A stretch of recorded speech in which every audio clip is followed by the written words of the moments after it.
Clark, thanks for joining us on the podcast. How's it going? Great, David. How are you? Happy New Year. I don't know if we're too late for that Happy right New now, Year. but Happy New Year. So we were just talking, and you were saying it's quite busy. Is it the normal course of stuff and putting out a lot of fires for you? What does busy mean for you? Yeah, it's just file activity, right? So it's we deal with crisis management, 98% of the time. So we can get a call tomorrow for a new file. So it just you never really know. It's not like audit where you have your busy seasons or whatever it may be. We're transactional based, and our transactions tend to be crisis in nature. So there's no rest for the wicked when companies are looking at not making payroll or whatever may be happening. They can't sort of wait for the holidays to resume to deal with some of the crisis that we deal with on a daily basis. Yeah, makes sense. So maybe just stepping back, financial advisory services, I think is the group name within BDO. Tell us a little bit about what you and your group do. Yes, so we're the business restructuring and transaction services group within the broader financial advisory services at BDO. So it's in the advisory practice. We're a full service firm from audit, tax, and advisory, being both FAS and consulting are the two major streams. In terms of BRTS, that's my service line group. We deal with all different degrees of transactions on a more distressed nature, both from, either working for the banks on the creditor side, dealing with some of their borrowers, or working with debtors. So the debtor advisory side of our business. And that could be all the way from, assisting with cash flows and early days of assessing options and helping companies establish their own strategic options to deal with the other stakeholders involved, all the way to distressed sales, either through a non-formal, just normal sales process and a transaction, or a formal through, either the Bankruptcy and Insolvency Act or the CCAA sort of forms or scalpels that we use to transact in more distressed kinds of files. What is a typical kind of stage? I think of kind of turnaround, restructuring, and bankruptcy, and a lot of times those get interchanged. But Yep. I think of is that the right order of which you kind of think about how to help companies along their journey?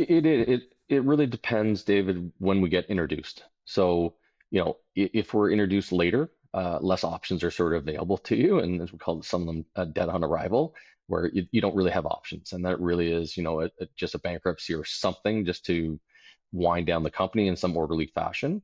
That's not what we like to do. I don't tend to do a lot of those. It's much more of a proactive, working with management, working with the banks, the stakeholders, to try and look at all options. Earlier, the better. Which maybe you can avoid it with equity dumping money in, or forbearance agreements with respective creditors, with sort of new rules of the games or amending credit agreements to allow the company. Normally, the company's ask is time, right?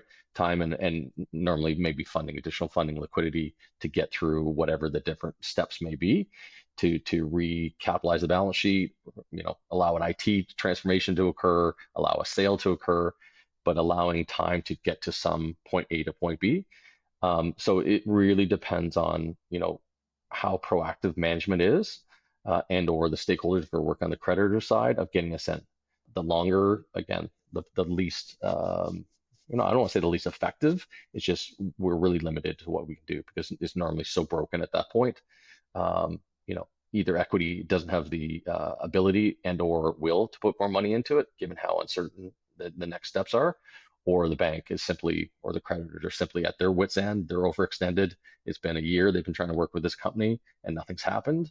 So it's really, either us being proactive, trying to find those companies, working with folks like yourself to get in with some of the debtors, and or, just our general check-ins with some of the banks, both in the origination side. If we can get in on the origination side, it's even better, or because it'd be earlier, or namely the special loans or special account management groups of the respective banks. So on the origination side, but the earliest stage at when you get involved is when someone's experiencing challenges. And I assume you'd like it to be as early as possible. When do you ideally want to meet them, and when is it typical? I also assume that many just drag their feet. Maybe there's denial. I mean, they Yeah, try to get out of it. they Yeah, probably have optimism as a kind of of built-in course, function. The market's going to turn. So yeah, of share a little bit course. about that.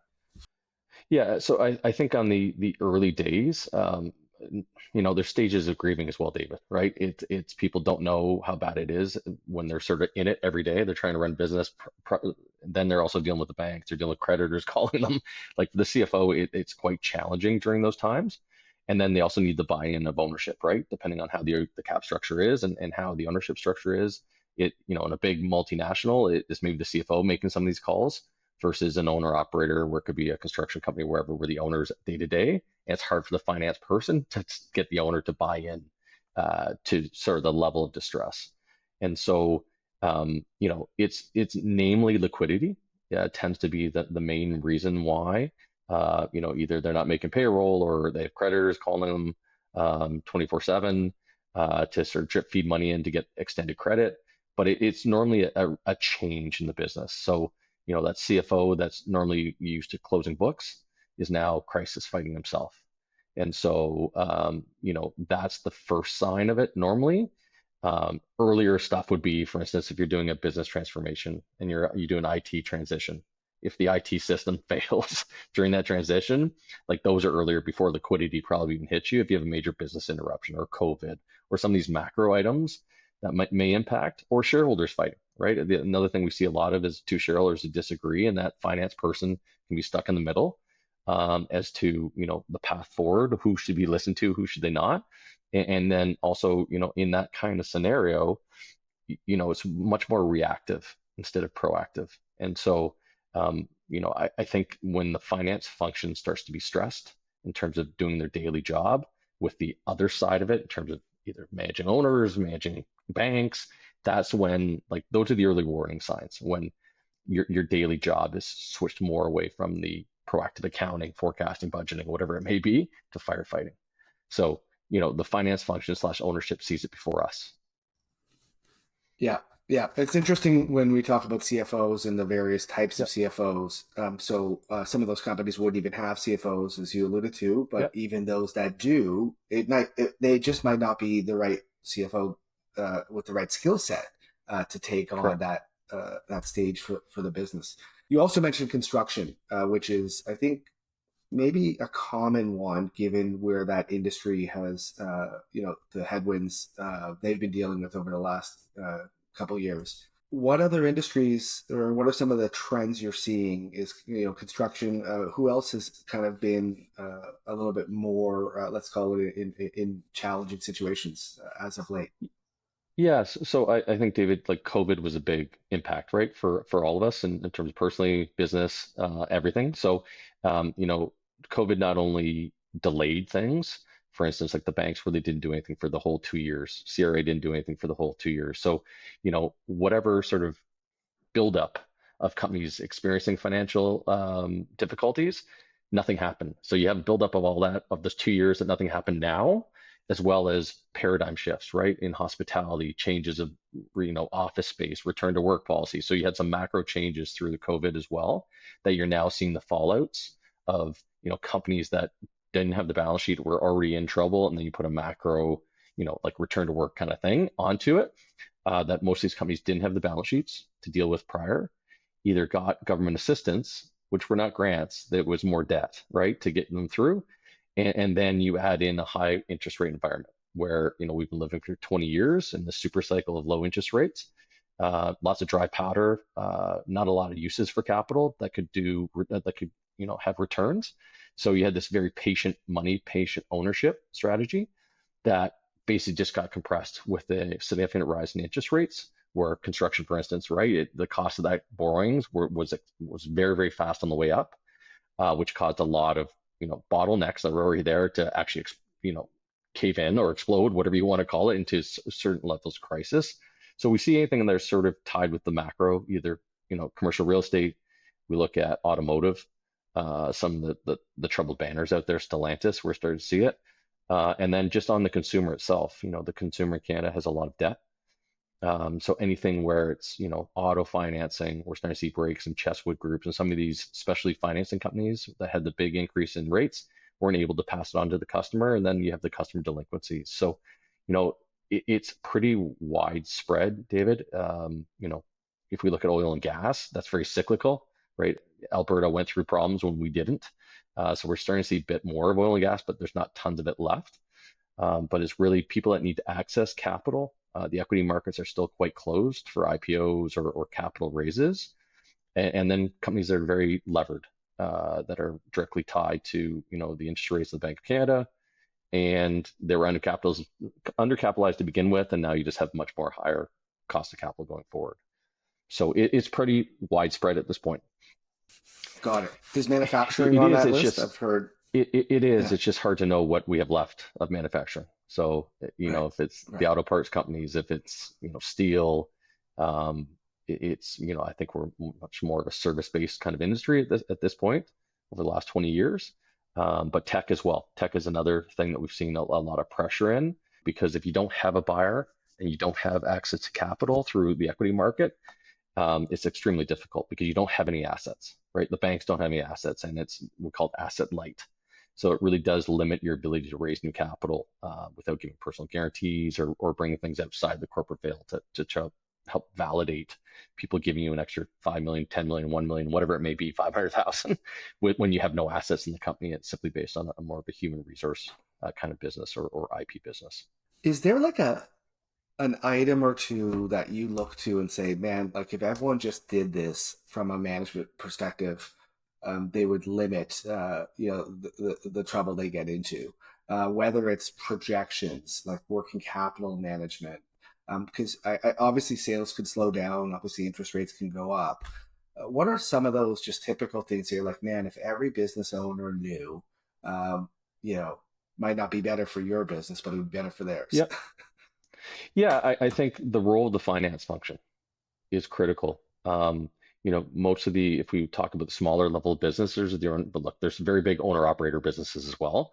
But those people that are owner operators know business, know their customers, know how to run it, but without having the data to support it and not be reactive, really be proactive. So David, as you said, like with forecasting, actuals, variances, understand and have data to support what your gut feel may be or your tendencies may be of how you run your business.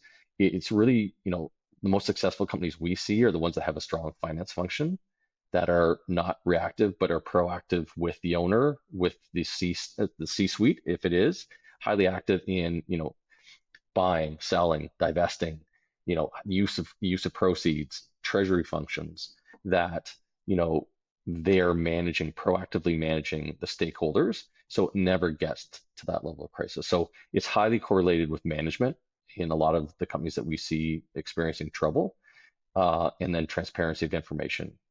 So if you keep waiting, hoping that things are going to change, then you're at the whim of a lot of different factors, versus being actually managing your risk and having the year of ownership, having the year of the senior management at the company, and being an effective part. So finance function I see as being one of the keys, and being proactive, not reactive, in running the business.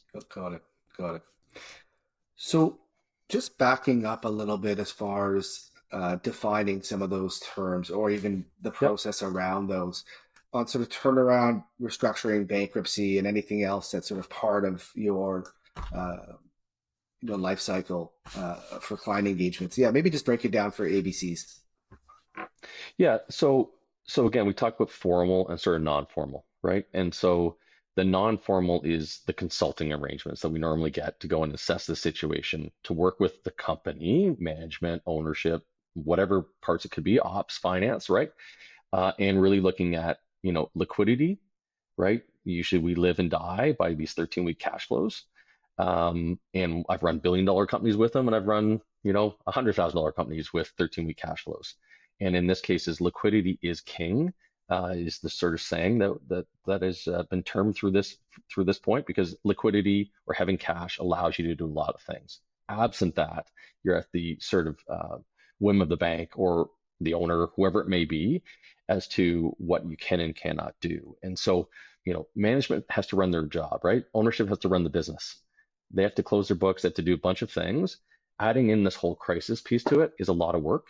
And that's where we sort of plug in to assist, to give best practices, and to help sort of, what we tell management is you need to define the narrative.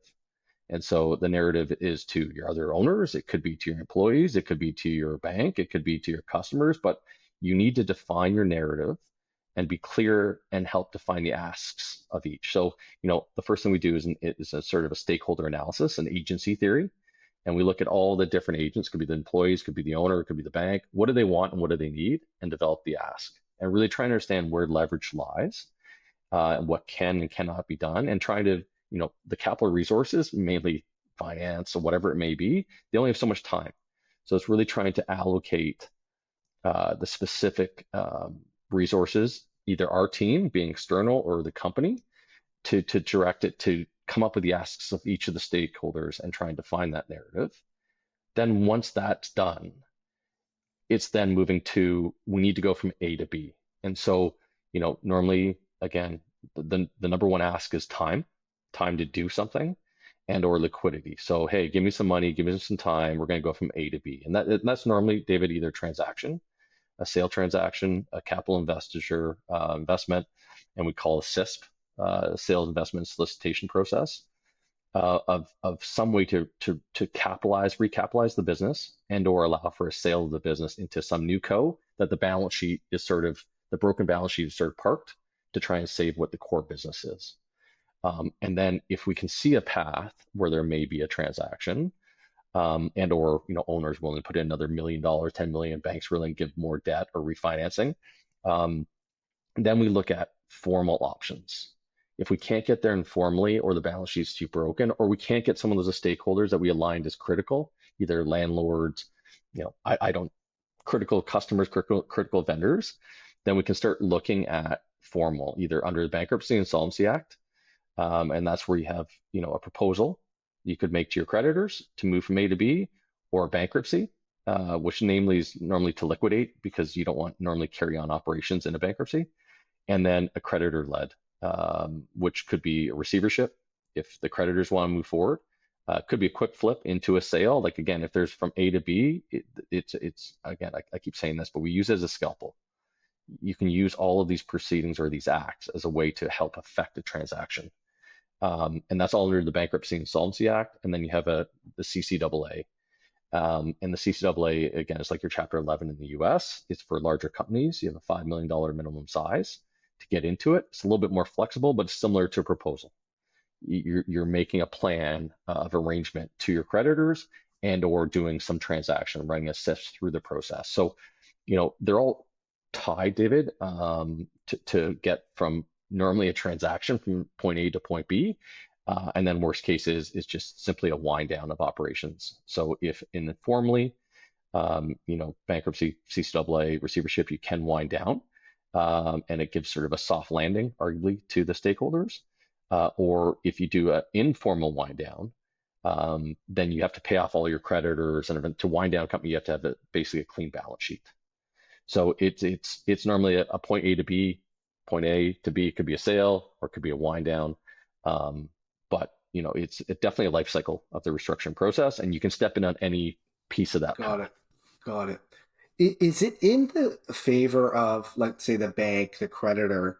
Is it in their favor, and is it in management's favor, to not proceed with any sort of formal proceedings and just share the plan, align on the plan, restructure, renegotiate, versus going down a formal proceeding? Who does that favor of those parties? Yes. So I would say, 90% always start with the informal. So Yeah, unless there's fraud or something that's happened that's really broken the trust between the agencies of the respective stakeholders, normally these things have been through multiple, amending credit agreements, forbearance agreements, before they get to like, hey, this isn't working, you need an advisor in. Either you get an advisor or we'll get an advisor, if you're talking from the bank's point of view. It doesn't favor anyone. It's an alignment of agencies. So we do half the work for the banks and half work for debtors. I sell my work with banks, right? When I talk with debtors, hey, I have a good relationship with BMO, whoever it may be, to help you define the narrative. But what the bank's looking for, David, is to be led through the process. They don't want to lead the company through. They're not, they have, again, they have 10 of these accounts, 100 of these accounts. They're not in the business of running a steel company, but they're also not in the business of losing money. So if management isn't leading them and telling them the risks and identifying, with transparency, here's what I need, instead of like, hey, I'm running out of money, I can't make payroll on Monday. If you have that sort of agencies of the company aligned, there's transparency, set milestones, then you get time to do stuff. It's when that agencies break down and or communication breaks down that you start losing control. And that's where, the bank is like, again, 99% of the time, it's not a debt problem, it's an equity problem, right? The company is undercapitalized. So you're coming to the bank to ask for money to do things, and their first question is always going to be, well, okay, what are you guys putting in? And so options were removed off the table, right, when they don't have money to put in. So I don't think there's a right or wrong to your question, David. It's more of a, are the two agencies aligned? And again, the creditors are simply creditors of the company. It's got to be the company leading the process. But the company's usually, either management or IT, or something's caused the stress to begin with, and Right. 90% of the time is management or ownership that's caused that stress and can't see it or doesn't want to see it as well, right? Potentially. Yeah. So again, how early do they come to you or others to help them, and how far down the path of hurting that goodwill, that relationship, have they gone? Because it's almost like help the banks help you. They want to believe you. They want confidence. They don't want it to go to zero. Correct. Um, and that's where, I mean, even with CFOs, we say they bring credibility to the process. Correct. If they've heard the Correct. same story, the same tune from the owner, um, they'll start to worry if that investment's going to go to zero. Absolutely. But bringing them thoughtful, uh, plans. Yep. So what you're saying is it's in their interest and everyone's interest to not go down to formal proceedings Correct. if they can. Okay. Correct. Do personal guarantees come into play as a factor, whether they exist or not, or are they just generally Absolutely. there? Yeah, no, absolutely. Because again, you have the corporate veil, right? And the bank has its assets in that corporate veil. Other than fraud and stuff like that can be traced out. You can follow it outside the corporate veil, but owners having tie-ins, the banks having tie-ins to the owner's personal assets gives another level of control for the banks. So, hey, you're not committed in putting money in. Well, we have your house, we have a bunch of different things that, gives leverage, potential leverage to the bank. So, the one big thing too as well, right? And when the bank asks, hey, you're putting money in this business, if they don't put money in, it's a big sign, right? Like you don't believe in your business to put money in, right? It's a telltale, but again, it happens 99% of the time because if I'm advising the company, I also don't want to put money in unless I have everyone signed off on what the rules are, right? Hey, I'm willing to put money in if I have this amount of time, these are the milestones. And that's where these agreements or forbearance agreements or amending credit agreements, it's important on both sides that people understand the rules. Personal guarantees just add that level of complexity or leverage to say, hey, you can't just bankrupt this thing, throw the keys, because now they can go after you personally. And so Mm, even for an owner, David, in that scenario, when personal guarantees exist, I'm much more proactive and say, guys, you need a soft landing here for everyone to try and minimize the loss that the bank's going to take in the corporate entity itself, that we can help minimize how much they have to go for the personal guarantee. And or asking the banks to, if you really do, look, things happen for reasons, not always in the control of management. Banks also, I've seen do, especially through COVID, a lot of interesting things in terms of time, not going after some of the guarantees, whatever it may be, that if you have trust and transparency and you're truly acting the best, the thoughts of all creditors, namely the bank in this case, if it's that bad, if you're doing everything right for them and really doing a soft landing for them, like it's not outrageous to ask that the personal guarantees be removed or you don't go after them. So again, it's really making sure you're proactive and defining the narrative, right, and leading the bank through it versus here are the keys, good luck, have at it. So, so you're saying the banks may think beyond just their bottom line if you've gone about it the right They look way? at exactly, they look at everything, and they truly look at the personal guarantees as part of the collateral base. and they look at how they were treated. Was there fraud? Was there any transparency issues? Like all of that stuff comes together. Namely, they're big financial institutions, right? They're worried about their reputation as much as anyone else. But everyone were big people when they signed off the personal guarantees, right? So it's hopefully they don't have to go there, but you really have your choice as to the ability to control it or not. Okay, gear change. Clark, how did you get into this world? You mentioned audit earlier. I presume, like many of us of our vintage, you had to start off in audit. Yeah. Tell us a bit about your journey on the way to what you're doing now. Yeah, so my father worked for the Royal Bank for many, many years, and one of his roles was special accounts. So he dealt from the creditor side with this. So I actually did this stuff as a co-op student through high school, actually at BDO in high school, and then later on as well through my work terms. When I applied to come downtown, I started with Coopers and Lybrand, so we merged in my last work term. When I applied to come downtown with PwC, I was sort of put into the restructuring group, namely probably because my last name when the head of restructuring saw it. And so I started, in '99 downtown through the whole dot-com bubble, very, very busy. And from there, did it for a number of years. Then we went through 2005, 2006, where it was just very, very rosy. And that's what I say, David, the super cycle of the last 20 years of very low interest rates, other than, the financial crisis, which I think hit the US a lot more than it did Canada with the housing collapse. It's really been a straight up cycle in terms of a hockey stick projection in terms of low interest rates. So it was very tough in the restructuring, sort of mid 2000s. There was not a lot, and a lot of generations, including me, we left. I went to industry for a number of years, um, and then through that came back into restructuring in 2010, 2011, when things were starting to pick up a little bit more. So I've done this. I've done this at a lot of the firms over the years, and I've done both consulting and then also when I worked in industry as more special projects as well um, in that phase of my career. But yeah, I know I've been doing this for a long, long time, and then seen a lot of sort of ups and downs. And that's one thing I say, like a lot of the people we have working with us now haven't seen, and a lot of the bankers we're working with now haven't seen a real um, crisis kind of situation. COVID was we thought was a big alarm bell in terms of it was going to be that bad, and then the government sort of stepped in to make everything pause. So we're now sort of seeing the effects, like the amount of filings, the amount of restructurings happening in the last year and a half, and projected to be this year. A lot of these generations haven't seen what we saw in the early 2000s. And if you want to go back in the 80s, 90s with real estate beyond my sort of time frame and yours, but um, we're now sort of seeing the cycle. And I don't think it's like a year. I think it's probably a 5, maybe 10-year kind of cycle.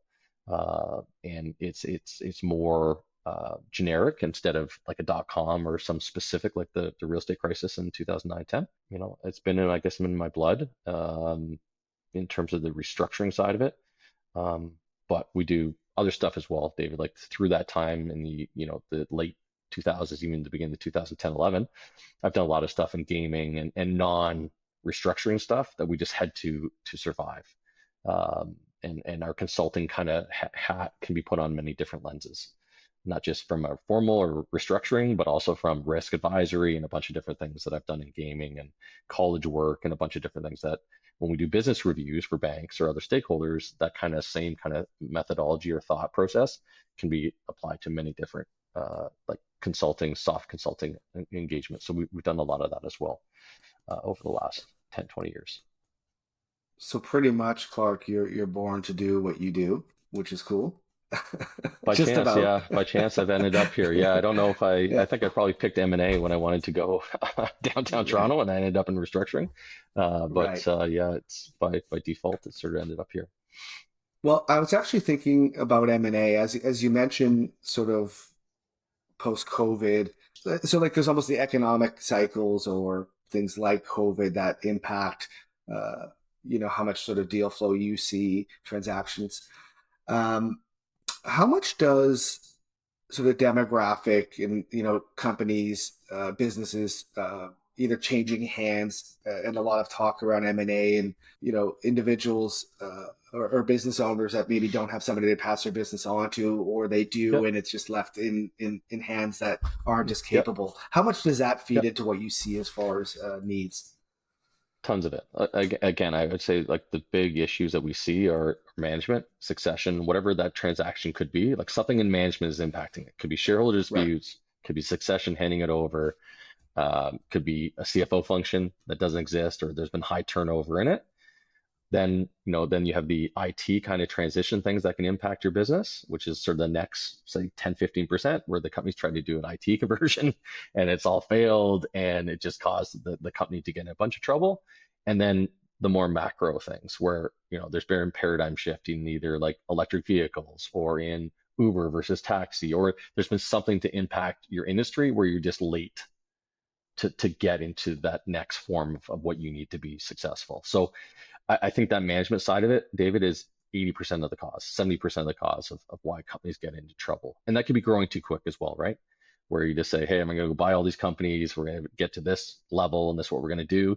And they outgrow their sort of level of org structure and governance and a bunch of different things, or they make the wrong bet, right? Or they do it very levered versus equity. So there's all these things as companies mature and or try to morph into something else that if not properly managed, can crater a business or at least put significant stress on a business that you better be willing to step in and roll up your sleeves again or whatever, or pivot to be able to say it's a sunk cost.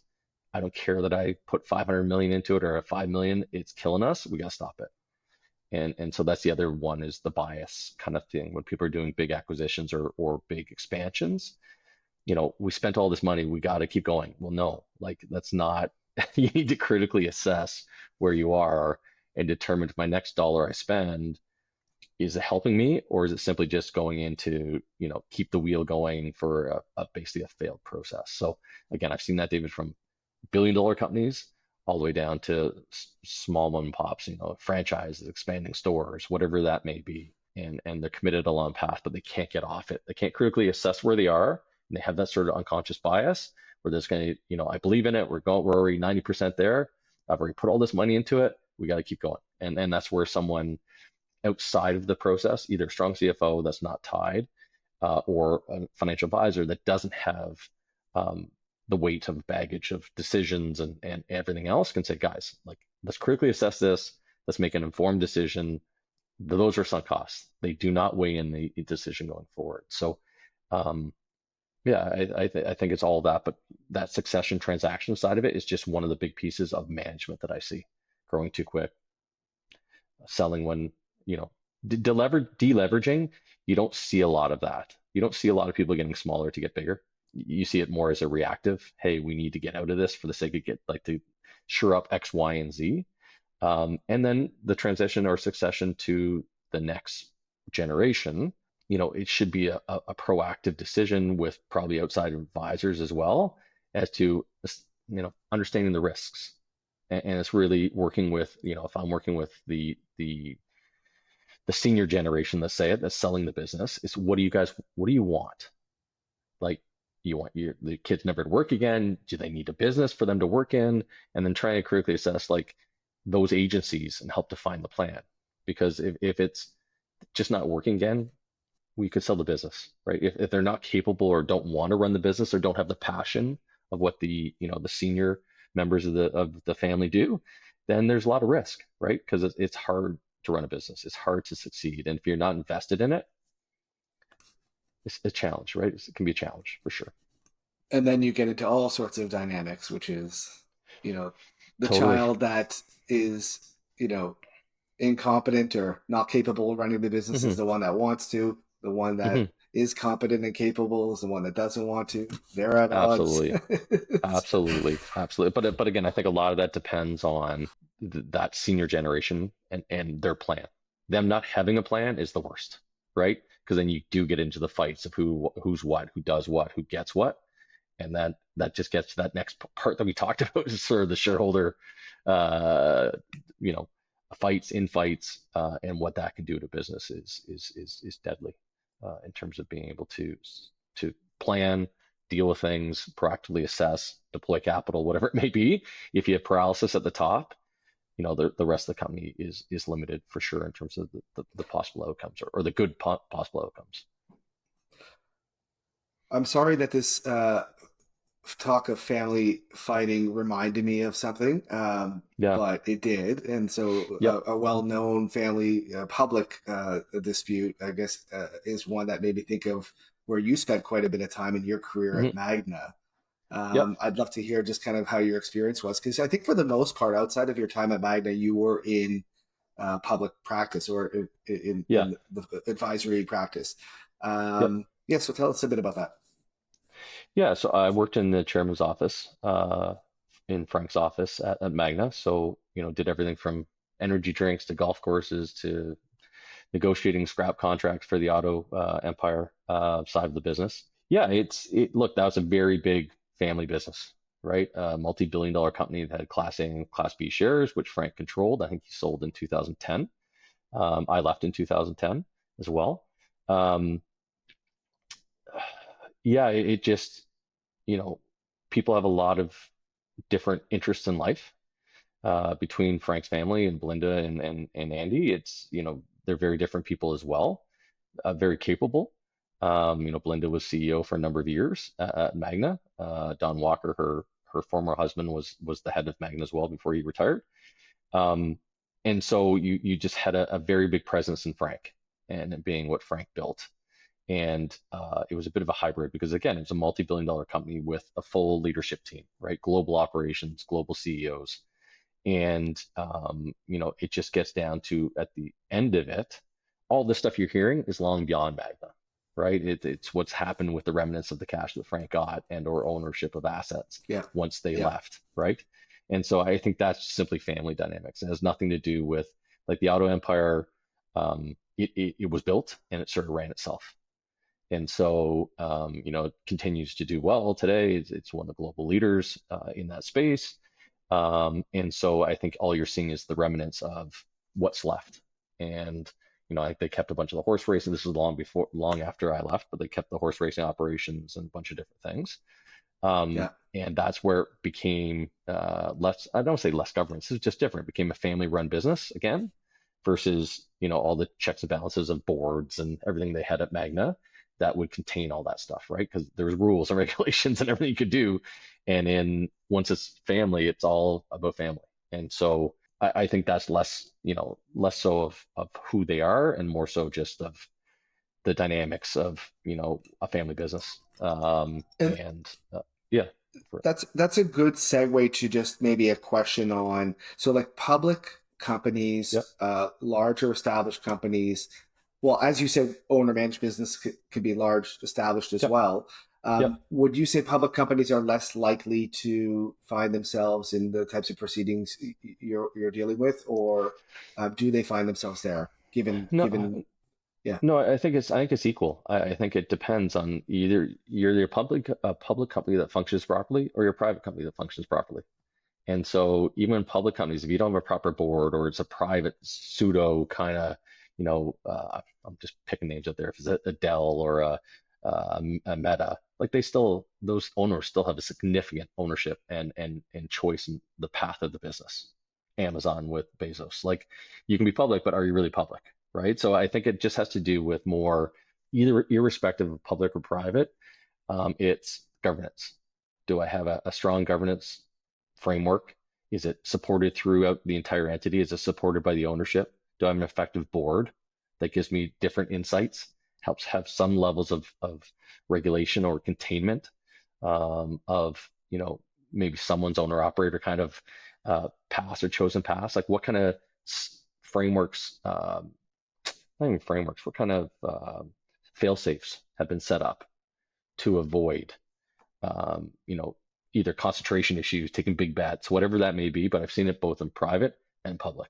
So it really comes down to risk, governance, transparency, and making it much more of a republic than a empire.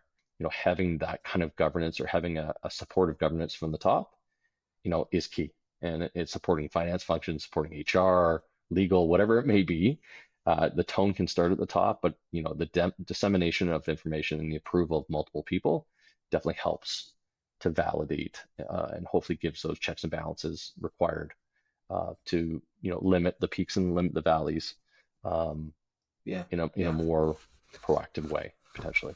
Clark, I'm sure you've got some amazing stories. Some maybe you wouldn't even want to share, and maybe some that you could share. Is there one that comes to mind that you're happy to share? Just an experience you've had that you think would kind of bring a little bit more, just of a practical example to what we've been talking about.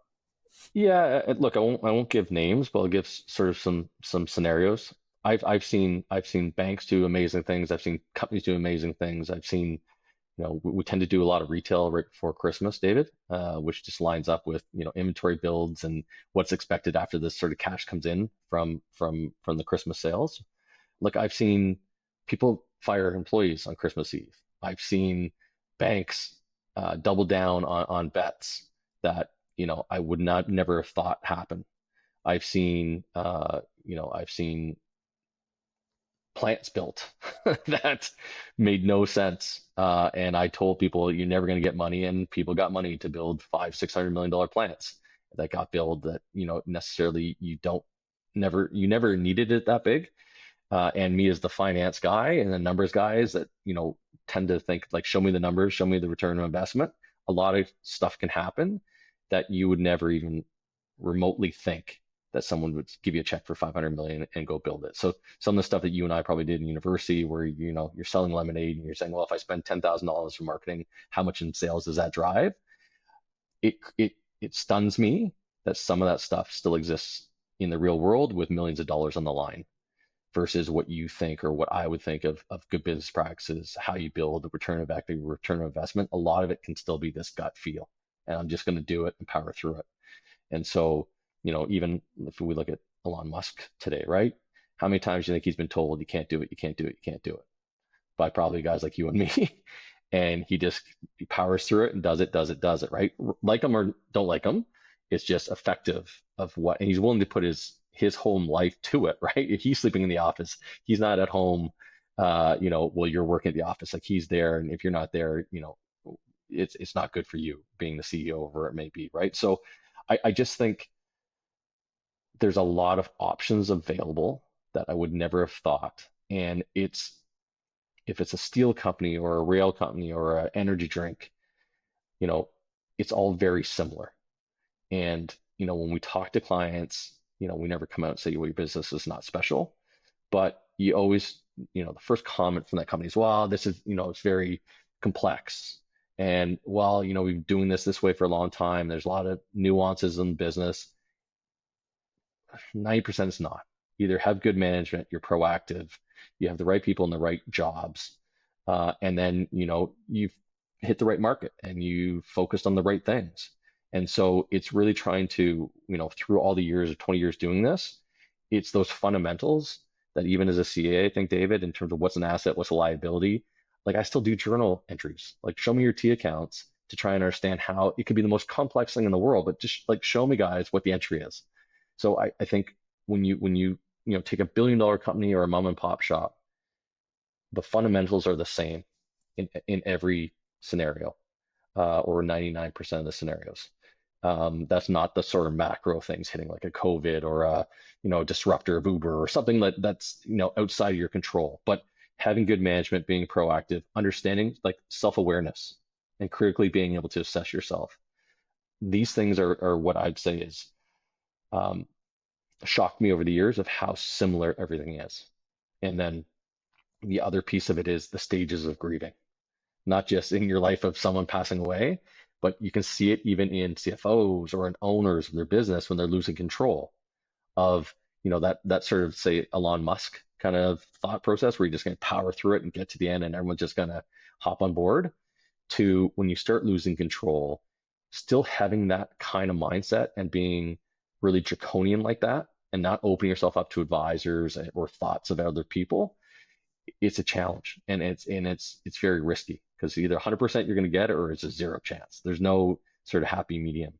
And so it's that kind of grieving stages. And look, we're part-time therapists too, right? Because it's normally I'm talking to owners, I'm talking with AR clerks, I'm talking with everyone. It's a tough situation. And the biggest thing I see, David, which we haven't talked about, but is empathy, right? When the guys and girls that work with me is learning empathy and understanding the challenges that everyone's going through, not just their business going down, but it could be divorce they're going through. It could be like there's a lot of things happening in that sort of business environment when you put all the big personalities into it and or family obligations, everything else is having empathy. We didn't create the problem, right? We're here to help try and solve it, to work with you to solve it. And we'll tell you if we can't. And we'll tell you, like, here are your options that we think you should do. And here's the pros and cons. And end of the day, you got to make it or someone else is going to make it for you. And so it's putting all that together of the 20 years that I've seen, again, tech, horse racing, whatever it may be, it's very, very similar in terms of the symptoms and then how proactive management is or accepting of the situation and the self-awareness and self-actualization side of it is key to the effectiveness of that of a successful restructuring or transaction or something that may be. Yeah, it's super interesting, and I found it amazing to see how far along businesses can get. Um, Totally. before they realize like it's on fire or they have absolutely, can't support that scale of business with the structure they have in place. And they Absolutely. may be really good at selling and relationships Hmm. and growing the top line. But they get as big as 50 million, 60 million, and they still don't have any of the proper guardrails to manage at that scale. And I saw that on an example at West years and years ago, and it's probably back to one of those examples.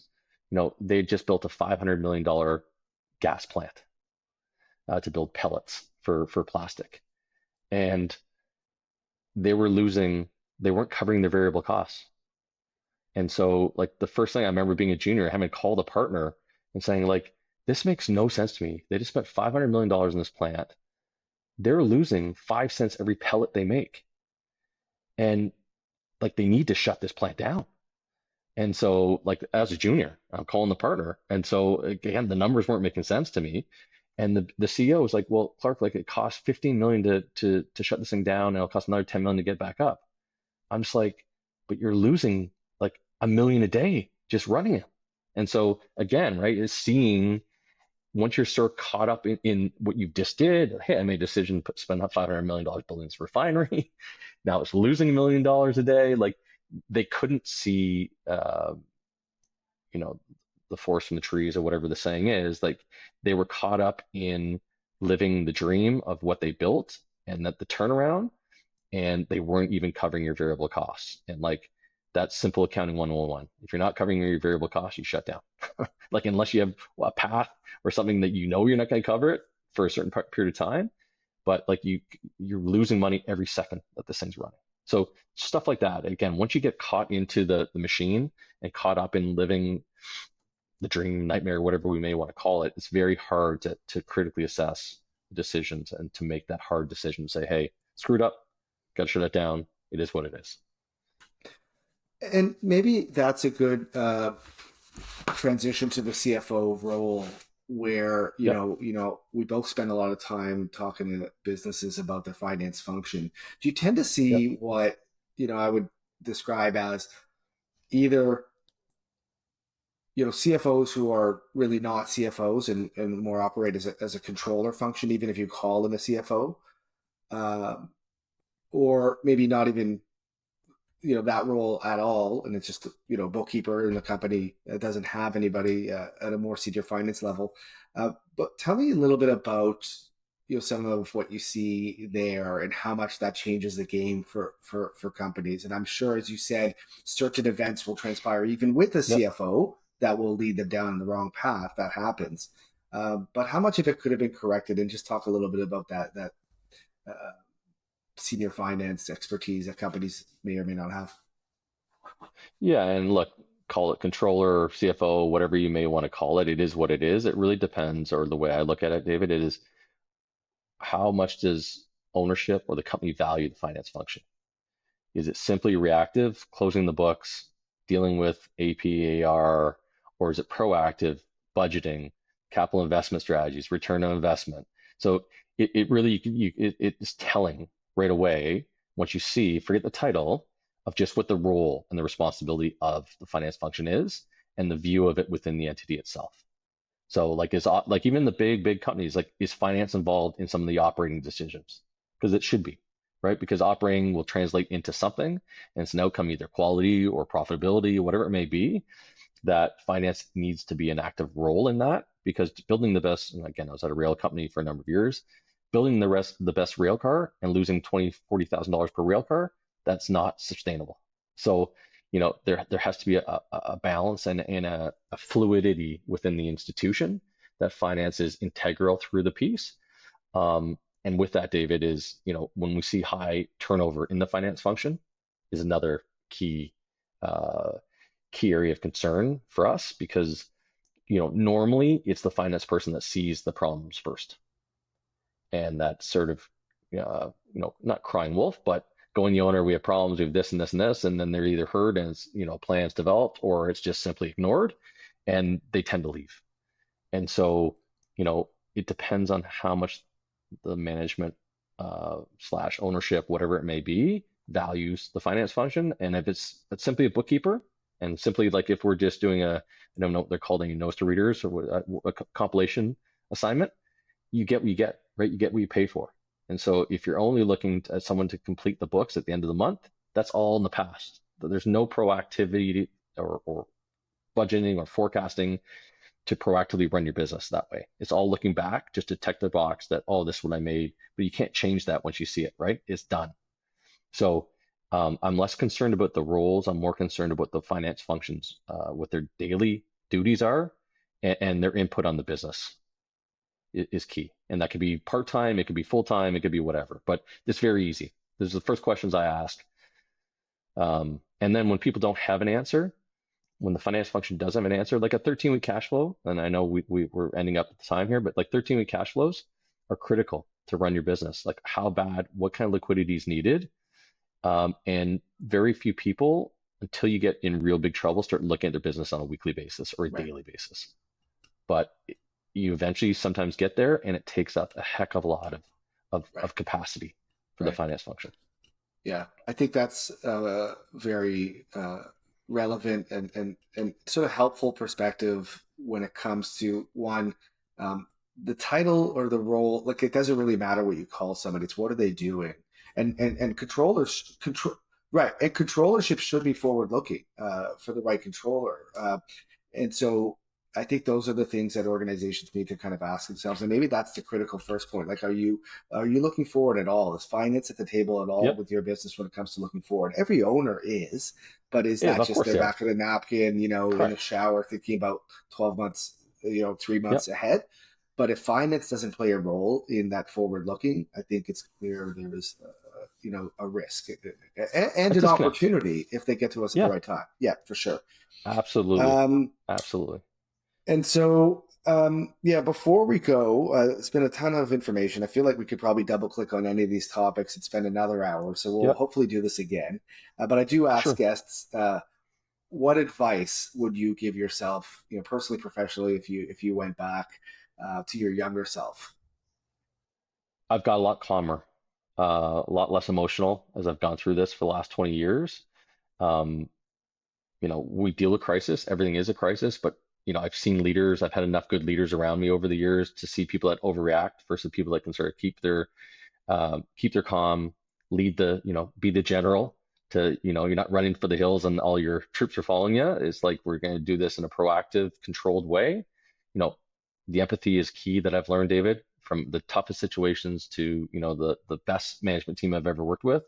Having that empathy and an understanding of what people are going through will help you get to a quicker resolution, I think, in a more effective way. Um, and so, that's my is the time, the patience, and then the empathy is what would have told the younger Clark to have more of.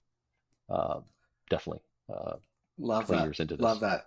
I'm sure your clients appreciate calm because, those, again, you're dealing with almost emergencies and they need Yep. it immediately and their life is on the line. And so, Absolutely. I can Calm. imagine if you're It pulling helps. your hair out and freaking out, that could Yeah. be Yeah. It's not alarming. good. It's not good. Awesome. Clark, really appreciate this. Tons of Thanks, David. valuable information. Thanks for doing it. Appreciate it. All the best.